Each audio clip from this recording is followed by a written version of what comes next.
Hi, I'm Bakhtiar Sanov and you are watching A News. Let's see the top stories shaping our world. Zelenskyy, European leaders and Trump discuss security guarantees for Ukraine during the Washington meetings. Zelenskyy says he's ready for a trilateral summit with Russia's Vladimir Putin. Hamas has agreed to a 60-day ceasefire plan with Israel, according to mediators.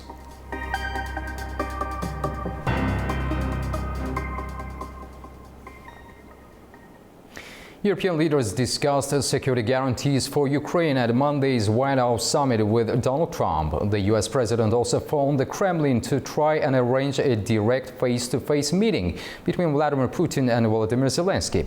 But despite the leaders calling Monday's summit a success, it's unclear how much progress was made. Nick Harper reports from Washington, D.C. Well, as with the summit in Alaska a few days ago between President Trump and President Putin, Monday's discussions at the White House seem to have been strong on talking, light on decision-making. It seems as if the leaders coalesced around two main issues: security guarantees for Ukraine, what they might look like. No immediate path forward was made clear after the meetings, but it could be that Ukraine is given some sort of NATO-like protection in the form of Article 5, in that NATO members enjoy the fact that if they are attacked, other NATO members stand by ready to help them. Now, Ukraine won't be allowed to join NATO. That's a red line for Russia, but it might get protection from other countries. Donald Trump is on board with providing US-backed security guarantees, but he did say that Europe would bear the burden of the majority of it. There is a possibility, as has been discussed in the past, of some peacekeeping force put together by the Western allies, including the United States, in Ukraine. But remember, Russia has pushed back against that idea.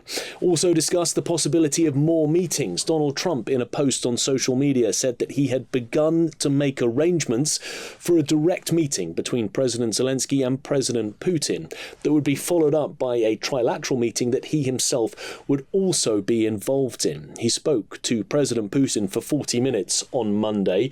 The Kremlin, though, afterwards said the call took place, but were not exactly that emphatic that President Putin was standing ready to meet with President Zelenskyy. So it's unclear if this might take place. The German Chancellor Friedrich Merz said that if it did take place, the timeline seems to be within the next 2 weeks. No location has yet been disclosed on where any meeting might happen. But the more sensitive issues of how to divide up Ukrainian territory, that seems to be waiting for another day. We're told that there were granular discussions inside the White House, but at this stage, Donald Trump and President Zelenskyy are saying that it will have to wait until a meeting with President Putin to decide exactly what territory Russia gets to keep and what it has to give up as part of a concessions-based agreement. And then the issue of a ceasefire. Donald Trump still ruling out this idea of an immediate ceasefire, rather pushing for a full-scale peace agreement. But the Europeans, including Volodymyr Zelenskyy, say a ceasefire or a truce is needed simply to stop the fighting on the battlefield. Again, another sensitive issue that clearly was spoken about, but not fully addressed during Monday's meetings. Nick Harper for A News in Washington, D.C. Ukrainian President Volodymyr Zelenskyy says he's ready for a trilateral summit with Russia's Vladimir Putin following talks in Washington. He made a comment after his meeting with U.S. President Donald Trump on Monday.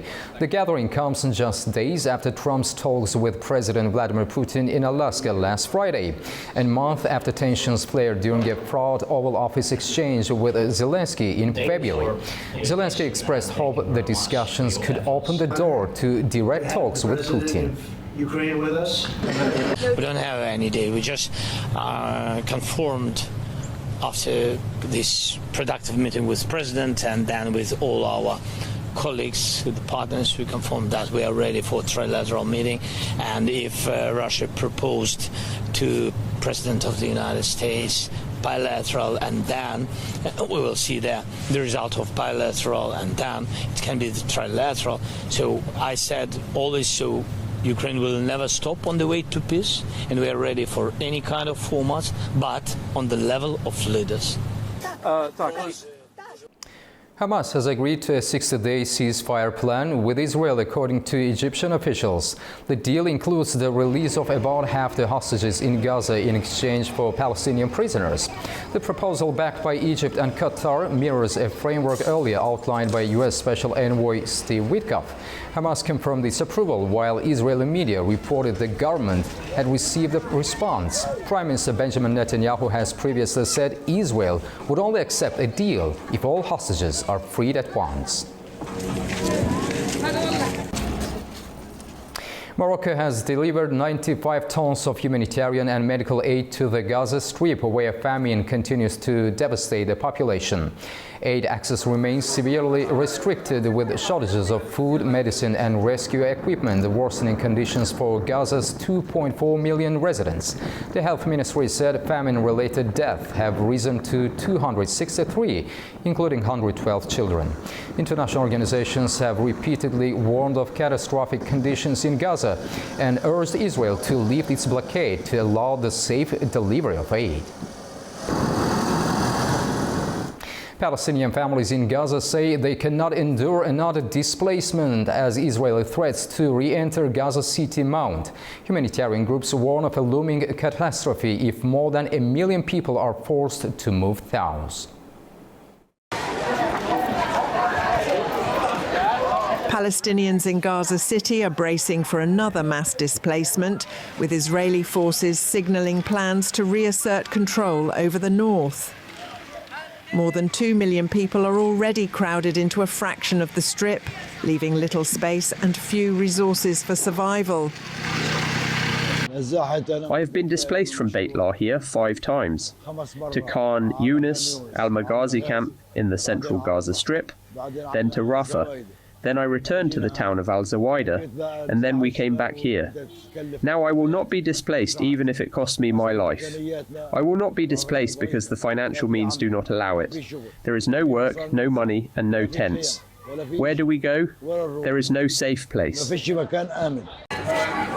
For many, the journey has already been repeated too many times. Some have moved across the Strip dozens of times or more, each time searching in vain for safety. We live in tents. We have been displaced more than 10 times. We went to Khan Yunis, Rafah, Al-Zawaidah, Nusayrat, and everywhere. And now, if we are forced to be displaced, we do not have the fare for the car that will transport us. The fear of being uprooted again is compounded by financial and medical pressures. Families say the cost of another move is impossible to bear. I cannot be displaced again, especially since I have a daughter who has cancer and is also disabled. I do not have the money to be displaced, and my family consists of 7 people. We do not have the financial, psychological, or moral means. Even a safe place is not available. There is death here and death there, and it makes no difference. I am not ready, and everyone must hear this. Even those who consider moving say there is no guarantee of protection. There is no safe place in Gaza. They are bombing tents, schools, hospitals, and homes. There is no safe place. But we have no choice. People want to save their lives by going to any area, clinging to the hope that this or that area is safe. But the truth is, there is no safe place. Aid groups warn that a new forced displacement could collapse Gaza's health system and deepen the humanitarian crisis, leaving already desperate families with no refuge and no way forward. And public frustration in Israel is mounting as citizens press leaders for a political solution instead of a prolonged war in Gaza. Mediators Egypt and Qatar, backed by the United States, have already put forward a ceasefire plan that Hamas says it has accepted. However, the Israeli government remains silent. A major highway in Tel Aviv was blocked by Israeli protesters on Tuesday. They're demanding an agreement to end the war in Gaza and secure the return of hostages. The demonstration followed mass nationwide rallies at the weekend when tens of thousands took to the streets in one of the largest protests since the conflict began. Families of hostages joined the crowds, pressing the government to strike a deal with Hamas to free those still held in Gaza. We started in Sunday stopping Israel in order to bring our hostages back. We find that the only thing that works is putting pressure on the Israeli government to make a deal, to seal the deal and bring all of our hostages back and stop the war in Gaza. We will not stop until all our hostages are home. Israeli officials say around 50 hostages remain captive since the 7th of October attacks, but only 20 are believed to be alive. The protests come as Hamas announced it has accepted a ceasefire proposal mediated by Egypt and Qatar with US backing. The 60-day truce plan includes the release of half the hostages in exchange for Israel freeing a number of Palestinian prisoners. Senior Hamas official Bassem Naim confirmed the group's approval, while other Palestinian factions also informed mediators they support the deal. So far, Israel has not officially responded to the proposal, though officials confirmed it was received. Spain is in the midst of its worst wildfire season in decades. Blazes continue to devastate the northern regions, forcing mass evacuations of people from their homes, leaving thousands displaced. Firefighters are struggling to contain the flames because of extreme heat and strong winds. Wildfires continue to tear through northern Spain in what officials say is the country's worst fire season in more than 3 decades. In Galicia's Orense province, firefighters, including Spain's military emergency units, battled massive blazes overnight in the towns of Buses, Oimbra and Gondolfes as thick smoke spread across forested hills. So far this year, fires have destroyed an area of land as large as 300,000 hectares, the highest on record and more than 4 times the average of recent decades. Fires remain active at 23 locations across Spain and at Extremadura. At least 4 people have died. More than 31,000 residents have evacuated from areas, and thousands remain displaced. Authorities have opened 92 investigations and have detained 31 suspects. Authorities are pledging support for affected communities, but with temperatures rising to 44 degrees and strong winds fueling the flames, officials warn containment could still take several more days. We now have a short break, but we'll be back to discuss how the Ukrainian diaspora is reacting to the Washington talks and what this could mean for Kyiv's next steps. Stay with us.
Hello, I'm Orkun Amashov. Welcome to Dialogue of Civilizations.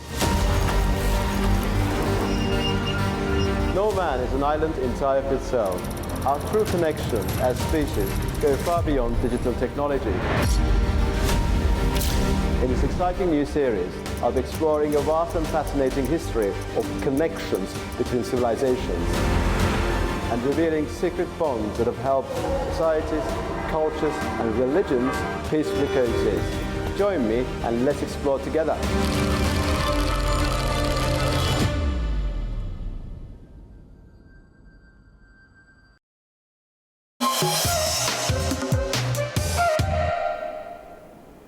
Welcome back to A News. Let's start by examining how the Ukrainian diaspora is responding to the Washington talks and what implications this may have for Kiev's next moves.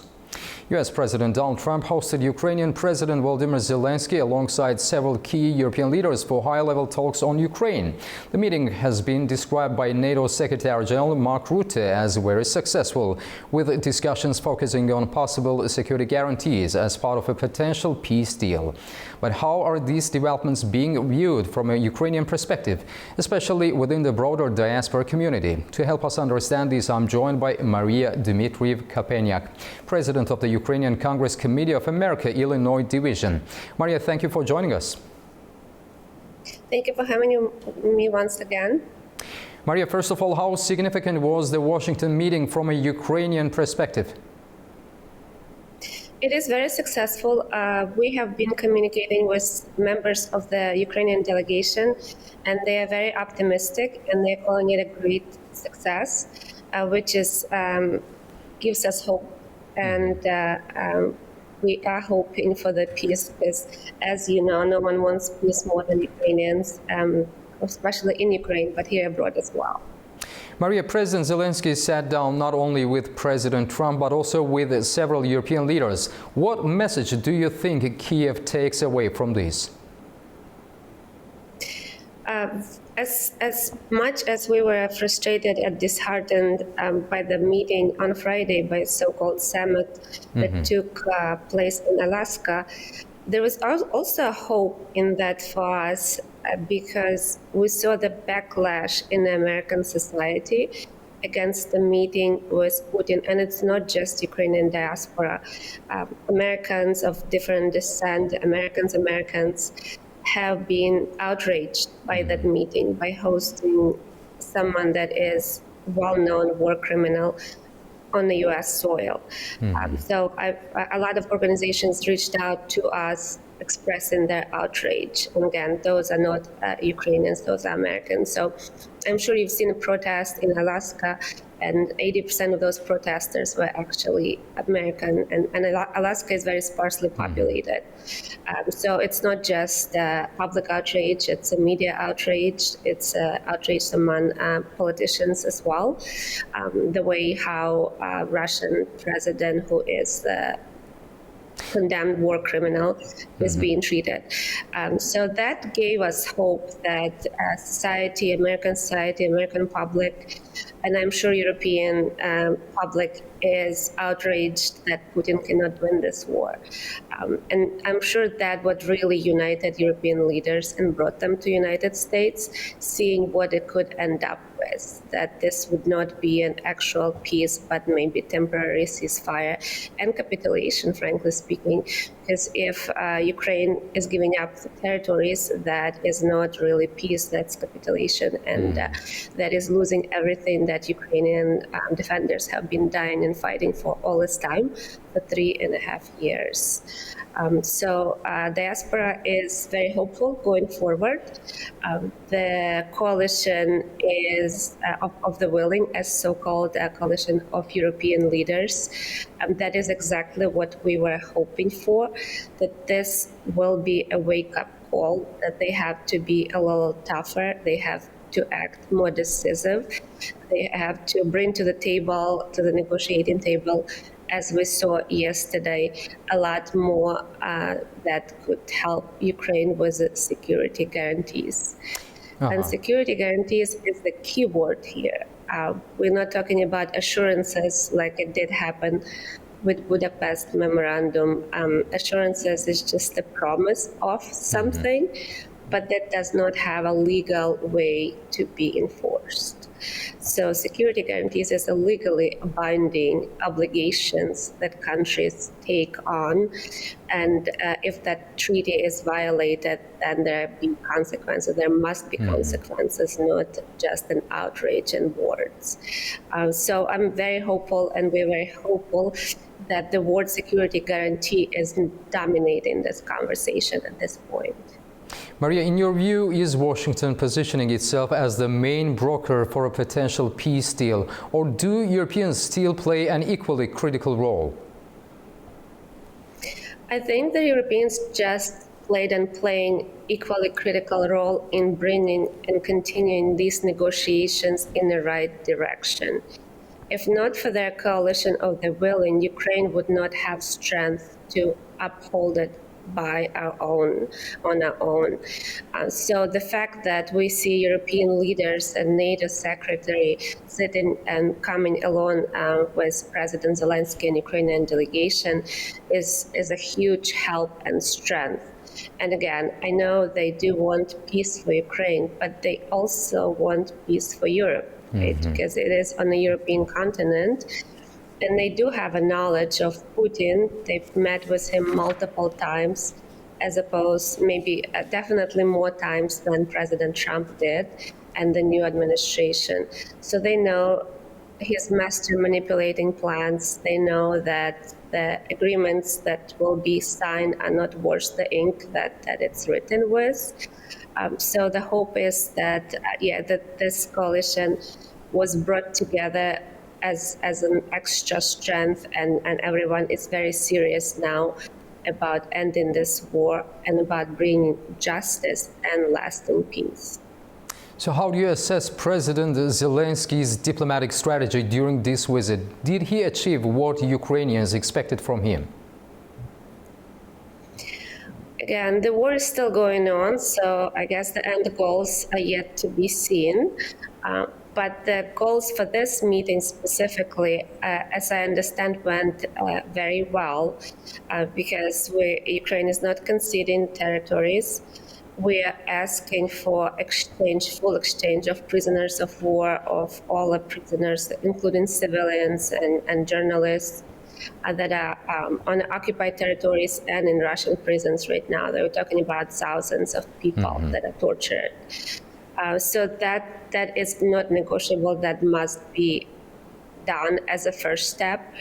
And then really stopping the bombing, freezing at least the war where the current line is, the front line is. That is also on the negotiating table. And we see as these talks went on, Ukraine was bombarded over and over again. So that just underscore how serious Putin is about ending this war, and he is not. So I think it's very obvious to all the European leaders, to Ukrainians especially, because make no mistake, no one knows Russians as much as Ukrainians do. That is forged by centuries, this knowledge. And so negotiating with Russians without Ukraine is really putting yourself on the weaker side, because you don't know your opponent as much as you could know should you have Ukrainian at the table. We don't know what exactly went on Friday meeting, what was promised by President Putin, but we know he is a master manipulator, and he somehow projected the strength that Russia has, which is not exactly the case here, because if Russia were strong enough, this war would not drag for 3.5 years. The plan was he wants to reach the initial objectives, right, of his so-called the operation. The initial objectives were to stop expansion of NATO. Well, guess what? The Finland has joined NATO. The Sweden has joined NATO. It's been expanded, and so that's there's no return on that. So talking about initial objectives, that is punitive, that is pointless at this point, because they're not going to be met. We have to start from the scratch. And Putin is not as strong as he projects. That's why he's afraid of these sanctions that unfortunately are still not imposed, the bill that is in Senate right now. Maria, from your perspective, what should be Ukraine's next steps following these Washington talks? Projecting strength, talking about our strong sides, which there are a lot, especially military technology, the advancement of that. Again, Ukraine is fighting this war with mostly military technology. Of course, there are a lot of Ukrainians that are died and being injured, wounded every day in this fight. But the front line right now is, most of it is not man-powered but technology powered, which is huge. And no one has military technology of specifically the drones, the land drones, the air drones as well developed, and there's a lot more development in the pipes compared to Ukrainians. So Ukraine has a lot to bring to the table in exchange for the knowledge and testing it all. So Ukraine has been strong in that regard. Also, Ukrainian people, again, they were underestimated to start with, as Ukraine was projected to fall in a few days. Ukrainians are willing to fight and die if needed, but hopefully not in this fight against Russian evil occupation, and this is the existential fight for survival. So that's our people are really our strong side, because even if agreements are reached but not ratified by the people of Ukraine, this is not going to last. Maria Dmitriev-Kapeniak, President of the Ukrainian Congress Committee of America Illinois Division, thank you so much for joining us today and for sharing the Ukrainian perspective on these critical talks. Thanks a lot. Thank you very much for having me. After the break, we'll take a key story shaping the region. Don't go anywhere.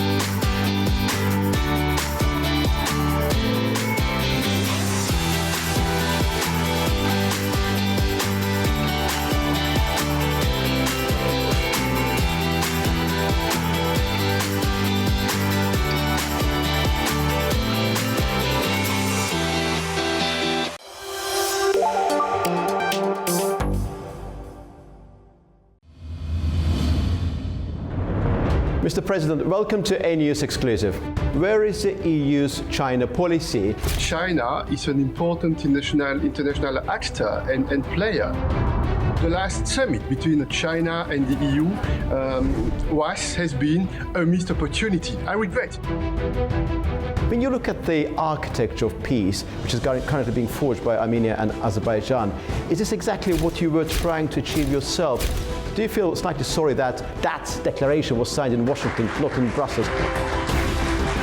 Declaration took place in Washington. Yes, indeed. Another option could have been this declaration in Brussels. Azerbaijan and Armenia in the South Caucasus are resilient enough to be able to defend what they have attained together bilaterally. That Russia and the Kremlin was doing everything to make it more difficult. And we can see how Iran is doing everything to destabilize the neighborhood.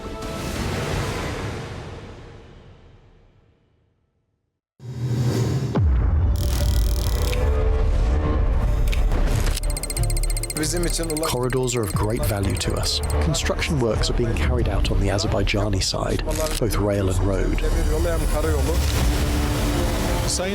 President Aliyev and his team are working very intensively. We are also in close cooperation. It will shorten the time from the Central Asia to Europe. The middle corridor doesn't end here. Here, it becomes a force. This is not only about national defense. At the same time, the defense industry has now become a serious economic force. Turkish states are reviving their defense establishments and making a big mark in history in the defense world. When we look at Turkey's breakthroughs, defense industry and its strength within NATO, the merging of Turkey's power with that of the Turkic world means the emergence of an immense force. We focus on paradigm-shifting, innovative fields.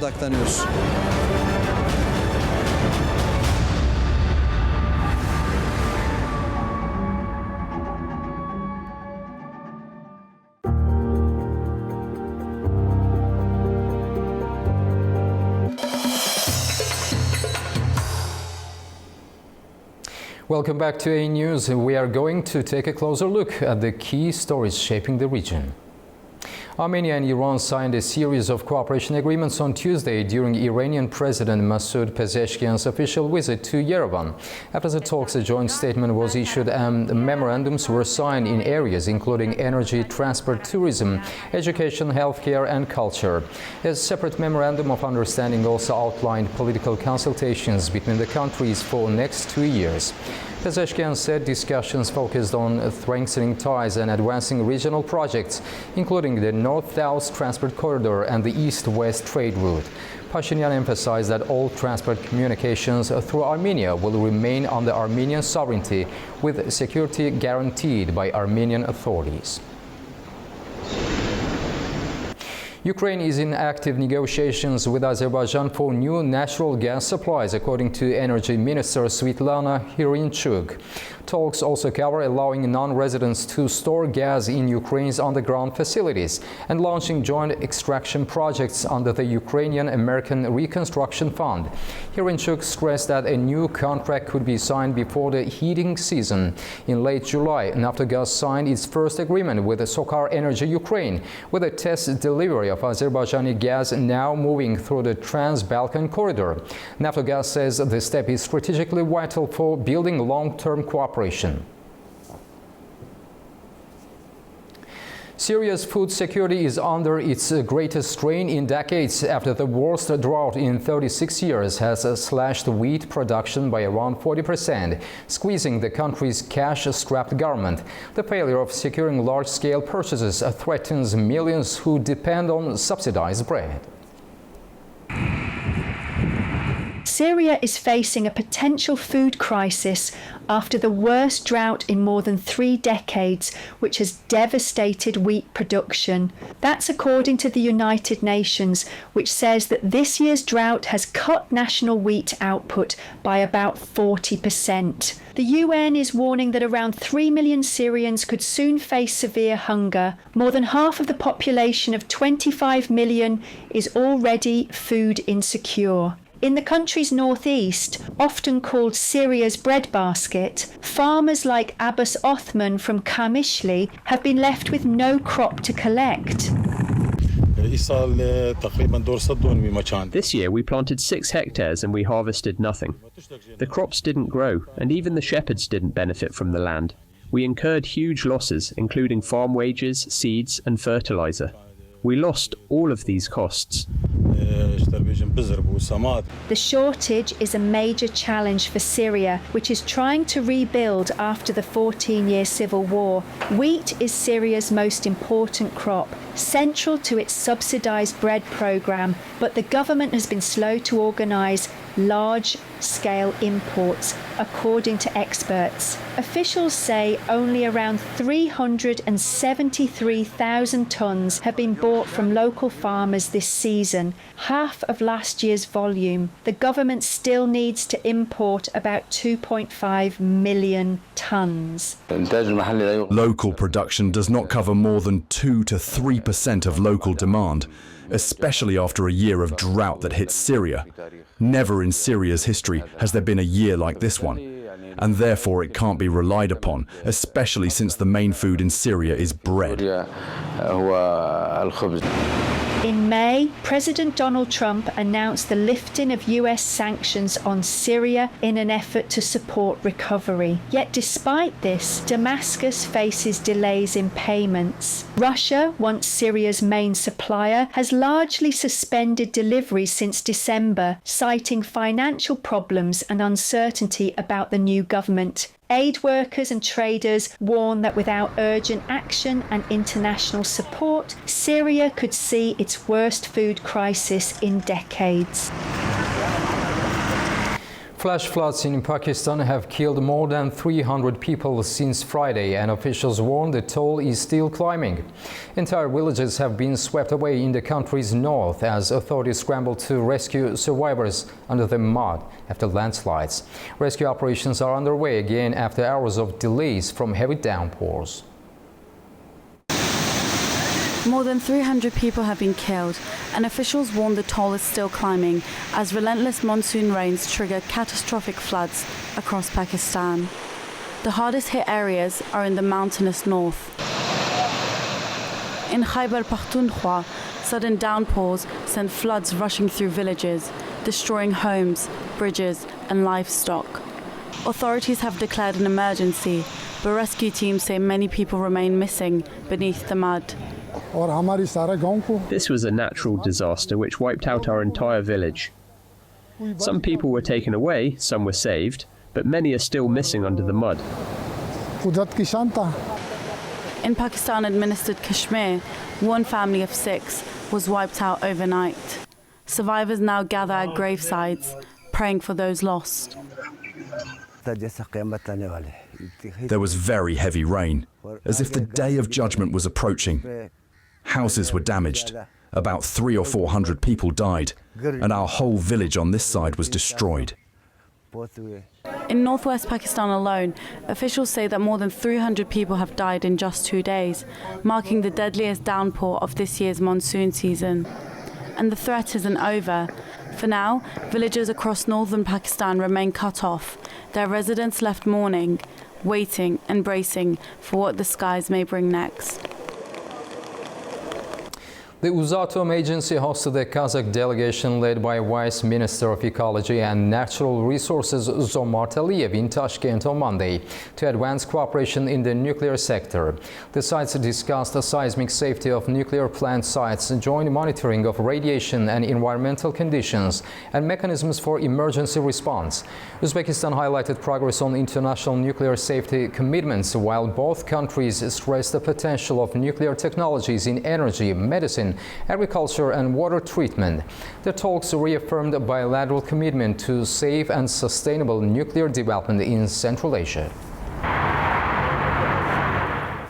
Uzbekistan and Afghanistan have taken a major step toward expanding their energy cooperation. Agreements worth hundreds of millions were signed between Uzbekistan and Afghanistan.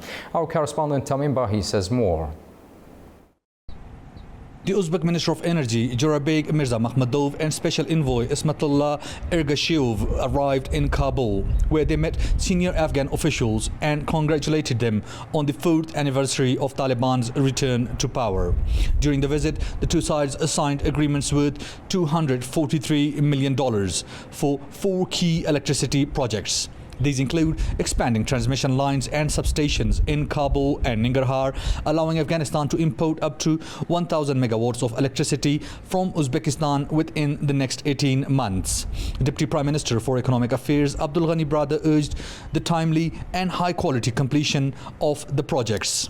Minister Mirza Makhmadov assured that Uzbekistan is ready to begin work in partnership with Afghan companies. Uzbekistan and Afghanistan share not only a border but also deep cultural and economic ties. Energy cooperation has become a cornerstone of their relationship, with Tashkent playing a vital role in supporting Afghanistan's infrastructure and regional connectivity. These agreements are seen as both an energy lifeline for Afghanistan and a signal of strengthening bilateral relations between the two neighbors. Tamim Bahis reporting for A News from Kabul, Afghanistan.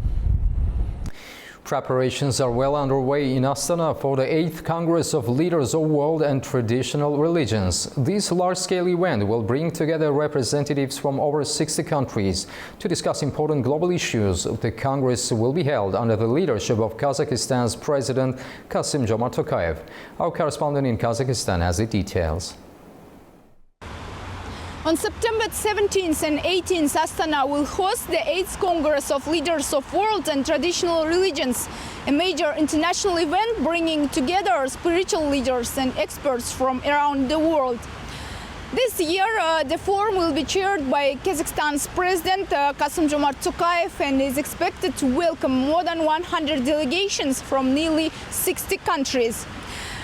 Among the participants are leaders of the world's largest and most well-known religions, but it's not just religious figures. Representatives from international organizations, scholars and public activists will also take part. Over the course of 2 days, attendees will discuss pressing global challenges and the role religious leaders play in addressing them. The focus will be on promoting interfaith cooperation, combating extremism and finding ways to build lasting peace. The event will conclude with the second forum of young religious leaders, which will place special emphasis on involving youth in advancing inter-religious dialogue.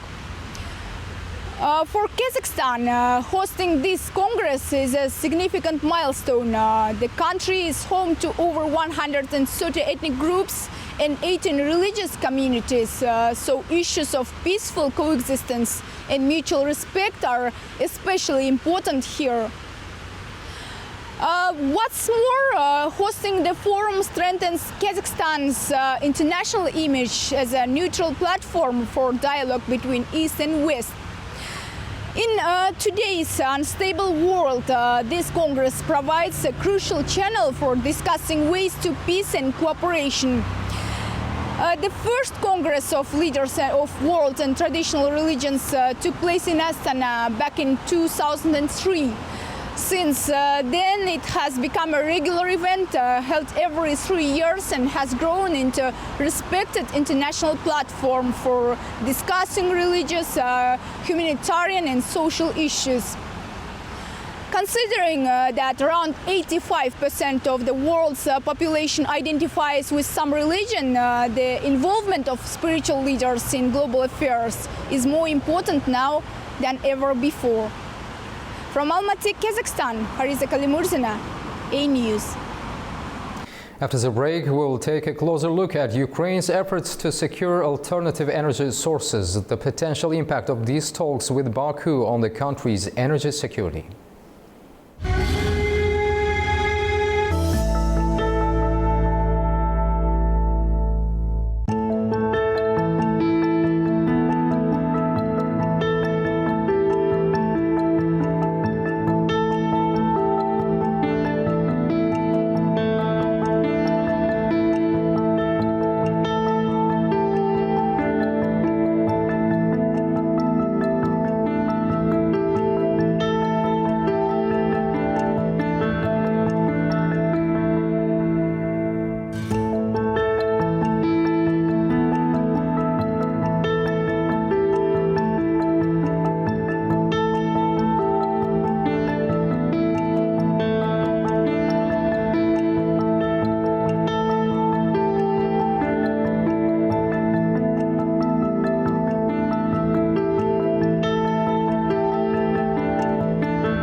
Mr. President, welcome to A News Exclusive. Where is the EU's China policy? China is an important international actor and player. The last summit between China and the EU has been a missed opportunity. I regret. When you look at the architecture of peace, which is currently being forged by Armenia and Azerbaijan, is this exactly what you were trying to achieve yourself? Do you feel slightly sorry that that declaration was signed in Washington, not in Brussels? Declaration took place in Washington. Yes, indeed.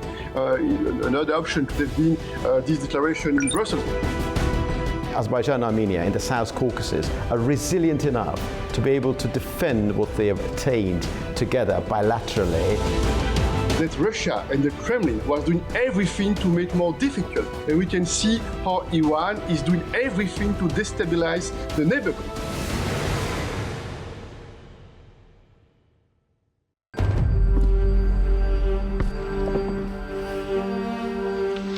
Hello, I'm Orkun Amashov. Welcome to Dialogue of Civilizations.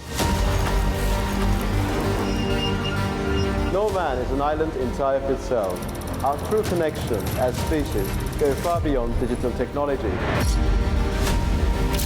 In this exciting new series, I'll be exploring a vast and fascinating history of connections between civilizations and revealing secret bonds that have helped societies, cultures and religions peacefully coexist. Join me and let's explore together.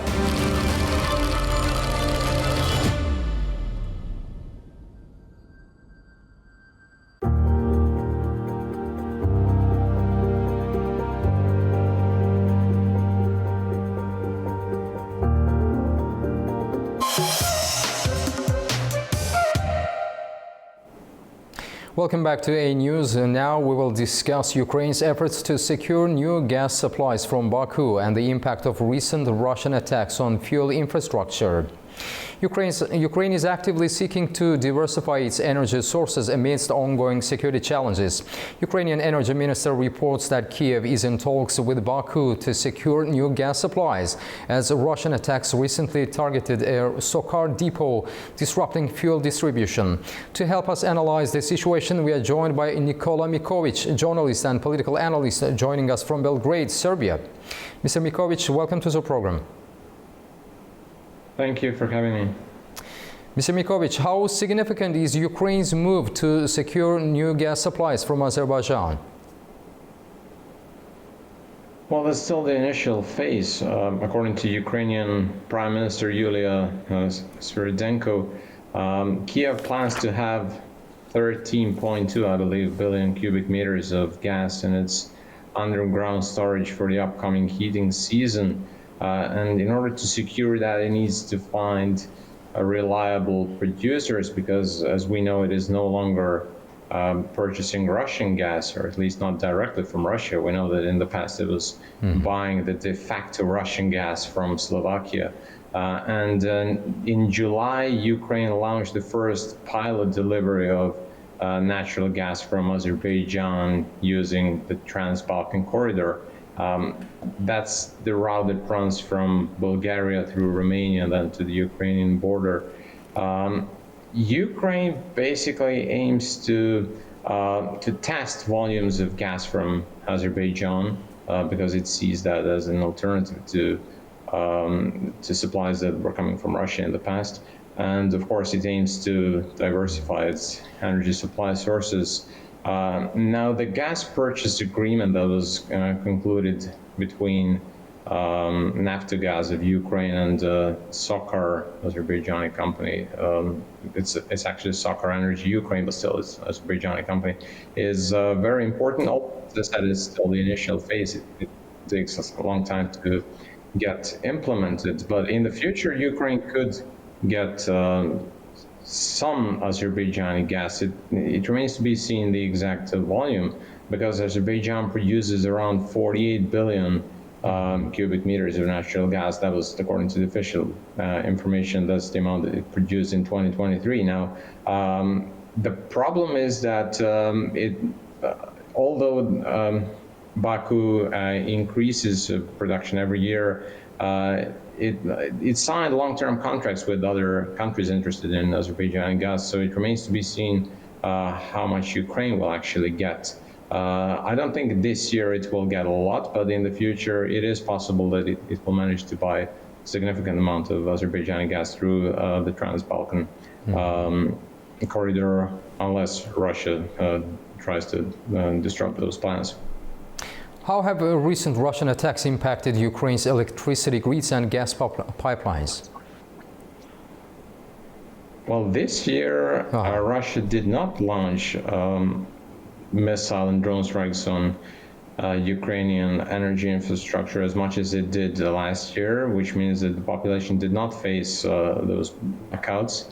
And in spite of that, the country is facing problems when it comes to energy because it's heavily dependent on oil and gas imports. And when we talk about those strikes that Russia conducted in 2023, they did have an impact on Ukrainian energy infrastructure, although not on Ukrainian military, because the military continued conducting its operations in the Donbass and southeast of the country flawlessly. Which means that those attacks were rather limited. Their goal was not to completely destroy the Ukrainian energy system, but just to create certain damage and to turn those parts of the Ukrainian population that might still have pro-Russian sentiment against Russia. So nobody in Ukraine was happy about it, of course, and they see Russia now as an enemy. So that was a result of those actions. There was no serious damage caused on the Ukrainian armed forces, nor was its energy infrastructure destroyed. Mr. Mikovic, what impact could Russian attacks on Sochar facilities have on regional energy stability? Yeah, well, that's the issue, because we talked about the gas that Ukraine aims to purchase from Azerbaijan, and what Russia hit the other day was oil depots and Kremenchuk oil refinery in Ukraine's Poltava region, and also it hit Azerbaijani oil assets in Ukraine.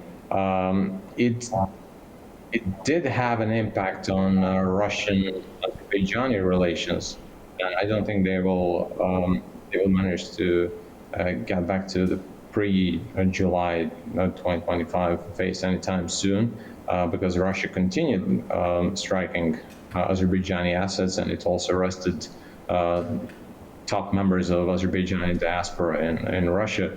Now, when it comes to those strikes on soccer facilities and also on Kremenchuk refinery, they did have an impact, although not in a way to completely destroy Ukraine's energy sector. That I don't think that was even the plan. But the problem definitely exists, and Ukraine will have to find a way to resolve it, either by signing this ceasefire or peace agreement, or by getting strong security guarantees from the West that certain European countries will find a way to protect Kiev one way or another from those attacks. And I also expect, in the meantime, relations between Baku and Moscow to go from bad to worse, especially if Russia continues striking Azerbaijani assets in Ukraine. So in your view, how reliable are Azerbaijan's gas supplies for meeting Ukraine's needs? So as I said, Azerbaijan produced around 48 billion cubic meters of natural gas in 2023. I don't think it has the capacity to provide a significant amount of gas to Ukraine now. It could have it in the future. And there are plans, Ukraine is, according to reports, interested in those plans to basically help Azerbaijan implement renewable energy projects. Now, we know that the EU is also involved in the construction of renewable energy facilities in Azerbaijan. So the plan is to transform Azerbaijan into a significant green energy producer, and then Azerbaijan will be able to sell its so-called green electricity to European countries through the Black Sea, and also it will have enough green electricity for itself, while it will be able to export more natural gas to other countries, including Ukraine. So presently, European countries such as Italy and Greece, Romania, Bulgaria are major buyers of Azerbaijani natural gas. Also, Turkey purchases around 10 billion cubic meters of Azerbaijani natural gas. And in the future, Ukraine could also become one of the major buyers of Azerbaijani energy. So are there risks involved in rapidly negotiating new energy deals in a conflict zone? There are risks as long as the war in Ukraine goes on, especially if Russia continues striking Ukrainian energy infrastructure facilities, including Azerbaijani assets, and I don't see that stopping anytime soon. So risks definitely exist, and in order to avoid them or to reduce them, Baku and Moscow and Kiev would have to negotiate, but I don't see that happening anytime soon, because, as I said, the war goes on, and the situation at this point is quite unpredictable. Although that does not mean that Ukrainian energy infrastructure will be completely destroyed. I don't think that will happen. I think what Russia is doing, it's sending a message to both Kiev and Baku. It's a political message. So if you continue striking this, we can increase our attacks on your energy infrastructure. So those are games that they've been playing for the past 3.5 years. Mr. Mikovic, what potential challenges might arise in logistics and infrastructure for new gas imports from Azerbaijan? There are several challenges for Ukraine. If Russia continues striking its energy infrastructure, then I don't think Ukraine will be in a position to import huge volumes of gas and oil as well from Azerbaijan, because we know that Russia is actively striking Sakar's oil depots in Ukraine, so that could be a big problem in the future. And this strike on the Kremenchuk oil refinery was significant. It took place yesterday, I believe. Ukraine, in order to resolve that, will have to get more air defense systems from the West, which is rather questionable if that will happen in the near future. So as long as the war goes on, the situation is unlikely to improve. That, however, does not mean that the situation is hopeless, because in spite of the war, there are efforts to stabilize the situation and to sign long-term contracts between Kiev and Baku on energy supplies. So I think that's something that's on the table, and I think that will happen because Baku is, according to reports, they're also interested in this outcome, which means that the two countries could become important energy partners. Nikola Mikovic, thank you for joining us from Belgrade and sharing your insights on this crucial energy development. Thank you very much. Thank you. That's all we have for now. Thank you for watching and stay tuned to A News for more.